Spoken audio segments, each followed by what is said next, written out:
All right. So looking at a call sheet. All right, it's a call sheet from a couple of years ago for us.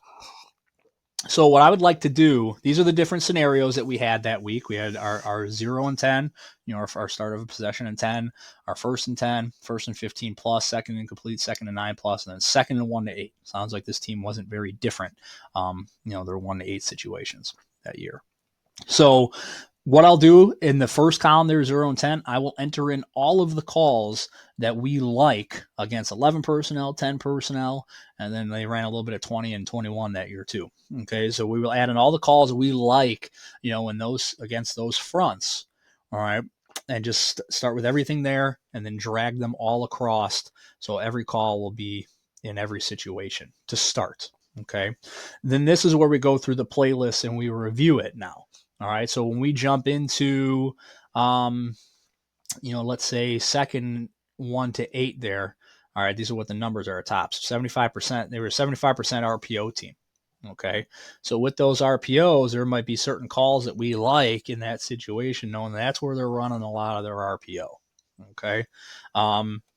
Out of 10 personnel, first and 15 plus, they're 100% pass right here. All right, so now there might be some run calls there that we don't like. We delete it out in those scenarios.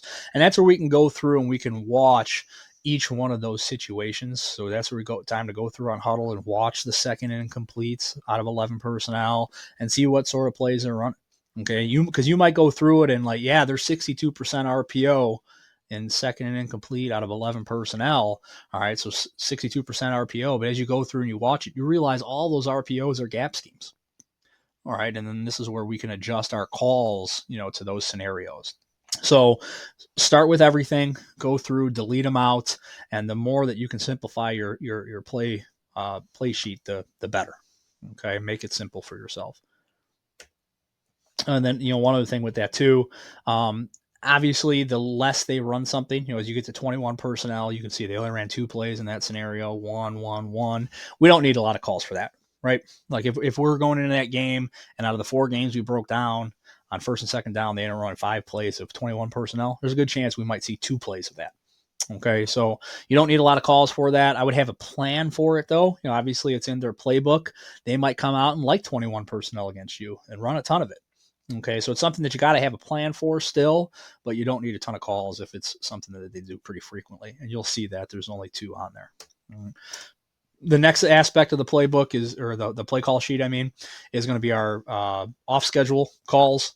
So this is where you have your third down calls. Looks like these guys had enough fourth downs. We're able to have a fourth down section on there too. Special situations like red zone, goal line, 2-minute, calls on here. After takeaway, what they like to do. So this is the play call sheet. Honestly, you could set your play call sheet up however you like. I'm actually not a huge fan of my play call sheet. I'd like to do it a little bit better. So hopefully reworking that, this off season here, but grew tired of it this year. But make sure that you have all these different, situations accounted for. All right. And like I said, once you have all those options listed, review the film, remove the calls that don't fit in those scenarios, and then just repeat that for all the other scenarios. Okay.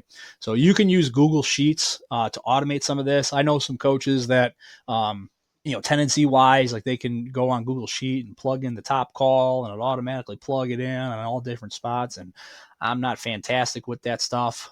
So that's what I'm talking about, trying to toy around, do some of that this off season. But if you guys are better with technology than I am, then that'll give you a good opportunity to dive into, like using Google Sheets and automating this process and make it much easier, because my call sheet's a headache for me. But better luck to you guys. If you find a better way, let me know, please. All right. Then you want to be able to utilize those calls now to help develop your script for practice. All right. So Tuesday practice, that's our base down day. If you guys play on Fridays, you're probably a day ahead of that, probably a Monday. But now we want to take our top calls. So as I've looked at that call sheet and as you've gone through it and you've deleted stuff out of there, you said like, hey, look, this is a call that I got on here a ton. All right, well, we need to practice that call then. So make sure you take that top call, put your focus on that and practice. Practice, obviously, their top plays, as well, too. But the biggest thing is to practice the unique fits or different plays in different scenarios. Okay, so if a team's top run is inside zone out of trio formation, something that you see from everybody else you play, I probably don't need to take my base defense and practice that against inside zone a bunch of times this week. We know how to fit that. Okay. We see it from our own offense. We see it from everybody we play.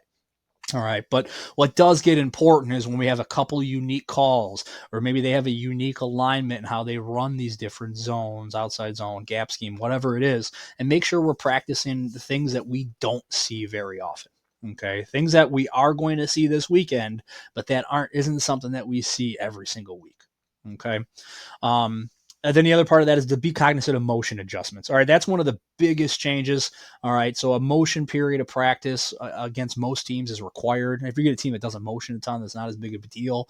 But if you get teams that have some motions, especially if there's some unique ones, that is something that you do need to practice a lot. The motion period. So we do enter the motions in huddle as well too. Now that's not part of our sheet and how we label that sort of stuff. But we do label the motions on there, as well too.